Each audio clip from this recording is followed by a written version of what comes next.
I was getting this message from all media that my feminine curves were bad, and I rebelled against that.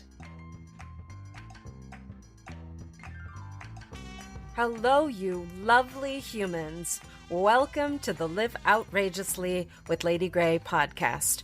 I'm your hostess, Lady Grey, and I have had the great honor to interview a number of super inspiring world changers about how they live outrageously.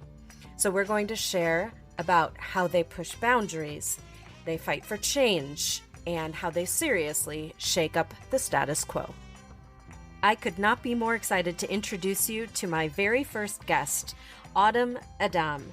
She became known as the Godmother of Modern Corsetry after launching Dark Garden in the late 80s, reviving corsets for a modern body and a modern audience. Her devotion to supporting uncommon beauty through the practice of radical inclusion has brought her both job satisfaction and a dedicated international following who appreciate the welcome that she and her team offer to everyone who visits either of her two boutiques. Welcome, welcome, welcome, Adamme. It is so great to have you on the show. Thank you very much. I'm delighted to be here with you. It is a huge honor to have you here and to get to dialogue with you about your outrageous life. And for those of you that don't know, Adamme and I know each other. We've worked together before on some fantastic projects. So this will be a really fun dialogue because we're also friends and we have a lot of things in common. And hopefully we can dig into those things and give you a little bit of a peek into Adamme's everyday life. So let's start with a little background about you and your corsetry so people can get to know you better. You currently have two shops. Is that correct? That is correct. Can you tell us a little bit about those?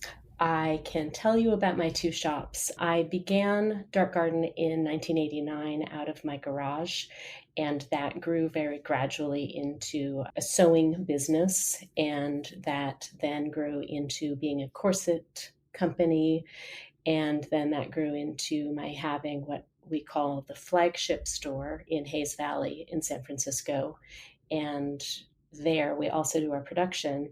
And then a year and a half ago, I opened a second location, just a boutique in New Orleans. So how in the world did you get trained? Are you self-taught? Have you had mentors that you've had or people you've apprenticed?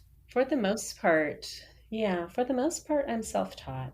When I started the business, I was fascinated by corsets coming from a historical standpoint. I studied costume history. I worked as a second hand to a historical costumer, and she made corsets. So I learned a little bit from her. I learned a little bit from other historical costumers that I knew.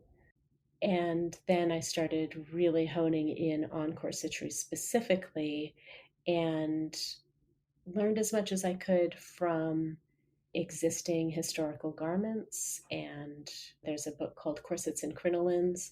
At the time, it was basically the only book that had any information about corsetry. And I just experimented. I dug in and I practiced and made a lot of corsets for myself. And I'm going to say that my first 10 corsets were pretty crummy. And then I started getting pretty good at it, and they started becoming more comfortable. And I learned more about the body modification that I was able to do on myself. I learned what was comfortable, what wasn't, what I was willing to withstand, what I wasn't. And I'm someone, I really don't like being uncomfortable. I like being fancy, but I don't like being uncomfortable. So I just kept at it until I created a corset that I felt good in. And more people were asking me about the corsets that I was wearing because they looked so different from anything else that was available at that time. And then that led to this company that I'm part of now. I have had a mentor, actually a few mentors, to be honest. One was more about being a sewing professional, and then the very corset focused mentor is Mr. Pearl. And he was kind enough to let me come work with him for a month in Paris. And then he came and worked with me in San Francisco for a few months. One of the things that I learned from him was how much I already knew, which was really eye opening and validating, honestly. What would a day in the life of one of the top corseteers in the world look like? A day in my life generally begins with some self care. I'm really dedicated to Pilates, and that is followed by checking email and all of my internal communication because, again, I have two locations. So making sure that New Orleans has what they need and my production team has what they need, and also my retail staff has what they need. And then I sometimes get to go into the studio and do some creative work, and sometimes I do have to interface entirely with social media or other forms of other forms of communication. I feel like these days I'm focusing so much more on communicating about my work than actually doing my work. But I think that's a piece of the current world that with the pandemic I'm just scrambling harder to make things go because the world is so different than it was a year ago. Right. And are you finding that you still do a lot of custom work right now? Are you designing things? Are you actually sewing things? So my Are you managing stores? Yeah, my days are full in a variety of different ways, and I will say that the work that makes me happiest is getting to work directly with clients and then to also do hands-on work, whether that is pattern drafting, fitting, or actual sewing. I don't often sew our corsets. I have a very, very skilled couple of seamstresses. I do embellishment when we have really, really fancy corsets or wedding ensembles. And I am still getting to do custom work. I'm still getting to design with people. Speaking of fancy ensembles and corsets, can you tell us a little bit more about the very outrageous costume balls that you participate in? My favorite costume ball in the United States, actually, it's a tie.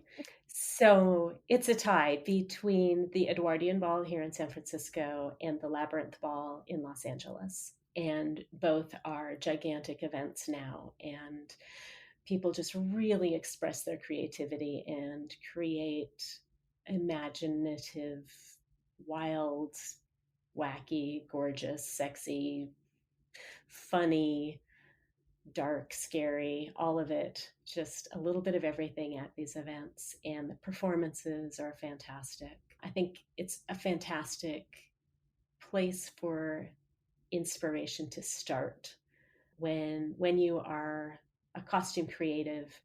I think it's a rare person that just wakes up and says, well, today I'm going to make a green dragon costume with purple wings and, Right. la la la la la la. Most of us need to be inspired by a reason to wear said garment. And these events are perfect for that. The events that we go to in Venice are fantastic for inspiring creativity because the event organizers put a lot of time and effort into creating themes for these events. So some of them are themes that can be very widely interpreted, and some of them are very narrowly interpreted. And I love them both because, again, it's like a jumping off place for creativity. That's incredible. I am so looking forward to being able to get back to going to balls and just generally being around people again. In light of that need you just described for inspiration, how are you, I guess, inspired to create on a day to day basis? I am going to narrow in on the thing that brings me to work every day. And on those days when I don't want to pull myself out of bed, what I focus on so that I get going. And that is the work that I do, the garments that I create are transformative. And being a person who gets to transform people's lives with a very, very simple object is incredibly meaningful to me. And so the kind of interactions that I have with my clients, I feel really good about that. And it's not what I started out to do when I was 12 years old and decided that I wanted to make pretty things. I didn't realize I didn't realize that making pretty things was going to then make people feel pretty. And if you were to ask me kind of earlier in my life, like, well, isn't making people feel pretty kind of superfluous, kind of shallow, I would have said yes. And through my time working with people, I have learned that it is actually incredibly important. And as we all struggle with feeling unattractive, ungainly, uncomfortable, whatever, like all of these things, those moments of transforming into a butterfly, even if it's only momentary, that is so vital and kind of vital for us to be able to do greater work. So if we're feeling kind of awful about ourselves just in our own physicality, changing that up can then mean we get a little more focused again and can carry on. That's beautiful. So I really love the sense of empowerment and strength that I feel like I walked away from Dark Garden with personally. I'm curious because I feel like this maybe is something that people who are listening to this that are really unfamiliar, who all their red flags suddenly go up, Absolutely. and Absolutely. especially our feminist friends out there who struggle maybe with the idea of being a feminist and embracing corsetry. I feel like this is a big topic that we could probably talk about for hours, but what is your perspective, or do you have anything that you want to share with people about, I guess, modern corsetry and how it interacts with feminism and strength?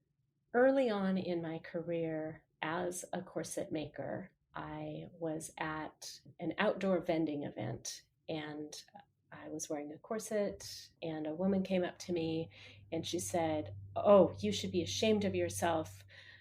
I did all of this work so that you wouldn't have to wear these, and this is just terrible." And I blinked and took a deep breath because it wasn't, I didn't see what I was doing as counter to what she had done, and said immediately, "Thank you so much for doing that work, because that means that I can wear this when I want to and I never have to."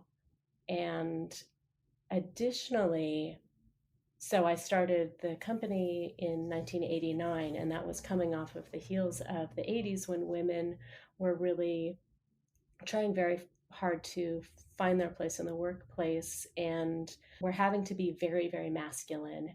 And our supermodels were basically androgynous. And I was getting this message from all media that my feminine curves were bad. And I rebelled against that and went kind of the other direction and got ultra feminine. But I've never felt that being feminine means that you aren't strong. Ultra femininity is incredibly empowering and puts you in a place of strength. When our bodies are in a posture of confidence, that feeds into our emotions and we actually become more confident. So that is, in fact, then counter to being anti feminist. Right. And I really truly believe that the message of strong women has very little to do with what we do or don't wear. Right. I mean, and it Right. personally, we Yeah. make choices. And like you said, you thanked the woman for giving you the ability to make those choices. Right. Yes. But ultimately Yes. in the end, it's mindset and it's how we think about ourselves and how we feel in the clothes that Hmm. we do choose. So I'm Yes. reminded that red lipstick and heels are just as powerful as combat boots and overalls, whatever it is that you Right. choose as your quote unquote uniform. Right. Speaking of mindset, the pandemic has obviously been really difficult for retail businesses and their owners. So, how is that impacting Dark Garden and you personally? Perfect timing. Let me tell you, there's nothing better than opening a second boutique right before a global pandemic. Feeling really good about that one. Oh yeah. And you know what? It's been fascinating to talk to people about their pivoting and diversifying and like all the things that they've had to do to manage through this. So I can imagine that you've probably had a similar experience. Yes, yes, definitely. This is one of those things that is for those of us that are continuing to live, we are getting stronger and differently resilient and accessing our ingenuity in new and different ways all the time. So, and I will say that I'm finding silver linings in many places, and I think a lot of other people are as well. And that's human nature, right? When things are tough, we learn to laugh. When things are really rough, we look at the one bright side so that again we can carry on and do good work if that is what we are drawn to do. Oh, that's beautiful. Thank you for that. I needed that today. Through this pandemic, one of those silver linings has been really meaningful conversations that I have taken the time to have. And one of the conversations that I'm reminded of right now is with one of my artist friends who lives in Paris. And she said, you know, because we're creatives, because we create everything that we are thinking of, we have to keep thinking about the best possible outcome of all of this and keep focusing on those tiny positives because we'll create them. And because we are so creative, if we are thinking too much about our nightmares and our worries, we're going to make that world come true. So we are beholden as creatives to think positively whenever possible. Right. And in that we're transformed, you were talking about transformation of other people before through your garments and everything. But as artists and creators, our mindset and our manifestation of all those beautiful creative things then transforms us. Precisely so.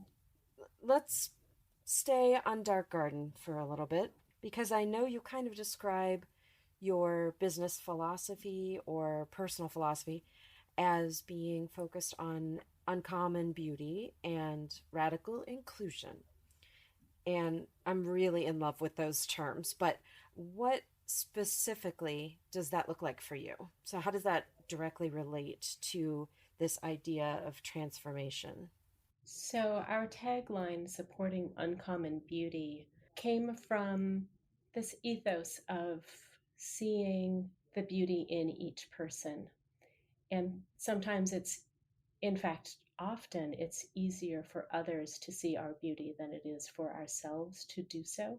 My focus with my two boutiques is that everyone that walks through the door feels welcome and feels seen and of course feels heard if they choose to really speak. The dedication to being radically inclusive probably comes from my rather unusual childhood and also mostly growing up in the San Francisco Bay Area, which has always been a haven for people that aren't finding a comfortable place for themselves in the world. San Francisco is a place where rebels have always gravitated towards. And so being surrounded by these people from a young age gave me a sense that the world is very open, and saying that somebody is weird means absolutely nothing because no one is actually normal. Again, my dedication to being radically inclusive is being the safe place for people that are marginalized. So I would imagine then that the people who are your clients are generally living outrageous lives as well. Is that accurate? I believe that our clients are living outrageous lives, and sometimes they don't even know they want to live an outrageous life until somehow they get talked into trying on a corset, and suddenly they realize that that's something that they want and need. So I guess I'm really curious about Autumn's role in the world of corsetry. For those of you that don't know, she's known as the Godmother of Modern Corsetry, which is no small title. But I'm curious, I guess, about you mentoring kind of a next generation of corseteer. Are you doing that? I mean, I know you have seamstresses, and obviously you have people sort of in your atelier that are learning your craft that way. But are you teaching classes? Do you share information? How does that move to the next generation? That is such a good question. Because I pioneered so many techniques, I feel that that's probably where that particular moniker came from because I was one of the most enduring corset makers in the 90s. Yeah, I figured so many things out. And I did teach a few classes early on and discovered at that point that I was training my own competition and I wasn't really excited about that. Right. Right? That makes And then sense. also Yep. at that point, corsets were such a niche garment. There really weren't too many people wearing them. So it really did matter more that I was potentially training my own competition. These days, corsets have made their way into the lexicon of clothing in a different way.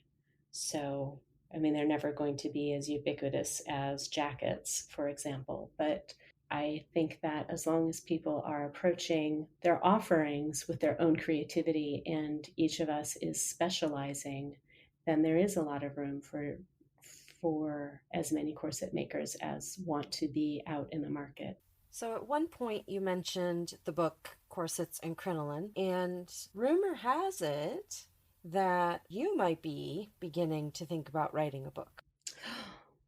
The rumor mill. Yes, it's true. It's true.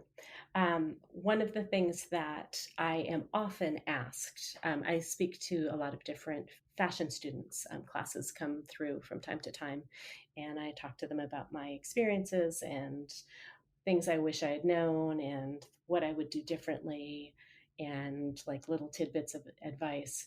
And I realized that I wanted to share that a little bit further than just the people that were able to come through Dark Garden. And so I've begun working on a book specifically about being a sewing professional and what it takes. And it is entirely coming from my own experiences and the many, many lessons that I've learned along the way. You know, I've made plenty of mistakes and I've inadvertently done a bunch of stuff right. I just wanted to share that and hopefully save a lot of people pain and agony and also encourage people to live their most creative and outrageous life, but do that in the smartest way so that creating can be joyous rather than agonizing. I love that, of course, because you're talking about outrageous living. so, um, so I'm looking forward to reading this book, even though I am about as novice a seamstress as you can imagine. But I'm curious. In addition to this book, do you have any other passion projects or outrageous dreams?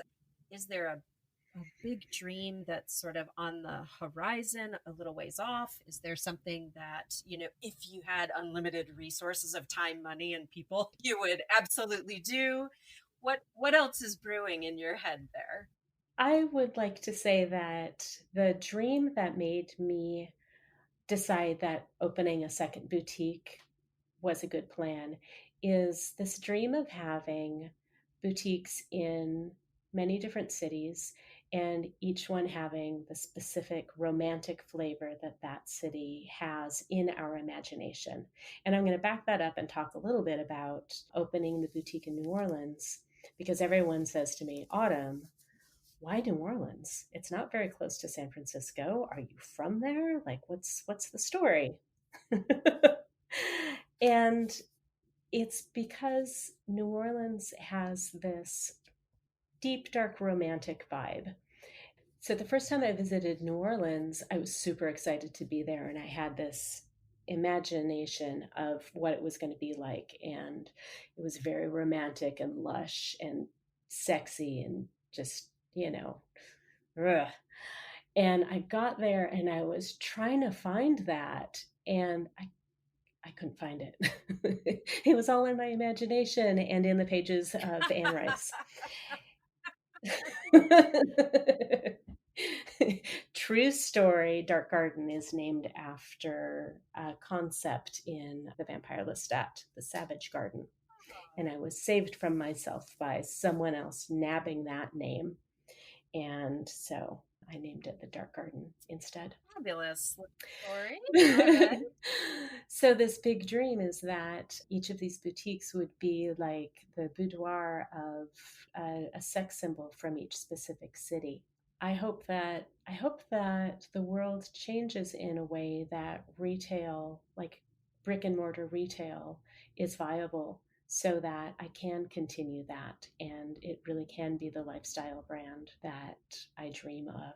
I don't know if I can really paint the picture, but like my dream boutique, you walk in and it is like you're walking into, for example, Mae West's boudoir, and there's her beautiful bedstead and a gorgeous gilt mirror and her marabou slippers and her dressing gown and a dressing screen and I don't know, her makeup brushes and obviously her corsets. The list goes on, but all of this has this aesthetic and romance to it, and then you can buy all of it and take that feeling home with you. That's such a beautiful dream to be able to transform lives in cities all over the world. So I am on board. You let me know the next city that I need to be ready for. Okay, let's transition into Autumn's outrageous advice. So, this is the part of the program where I ask on behalf of my listeners if you have a piece of advice for how they can make their lives more outrageous. And so that could be a day to day thing, or it could be a one time thing, but something that you recommend to them that you think would make their lives more outrageous. As a corset maker, I have to say that I think everyone should try on a corset, especially one of mine because they are so transformative, but they are really, really inspiring garments, and it is fascinating for me to watch the change that comes over people when they put these on and who each person becomes. And I think we all need to, from time to time, see who else is living inside our skin with us that isn't accessible on a day to day. So, like on a day to day, I'm a corset maker. That sounds a lot sexier than it actually is. But I also am a corset wearer, and that person has a whole lot more fun. I love that. I love that. And I totally concur. Having actually tried on and worn your corsets, I absolutely agree. It is definitely something fun and it is outrageous. So before we wrap up, do you have any shout outs to your outrageous supporters or clients or fans if you have a fan base? Is there anybody you want to recognize or say hi to while we're here? At this moment, I want to recognize two of my clients, Christina and Nancy, both amazing supporters and corset wearers.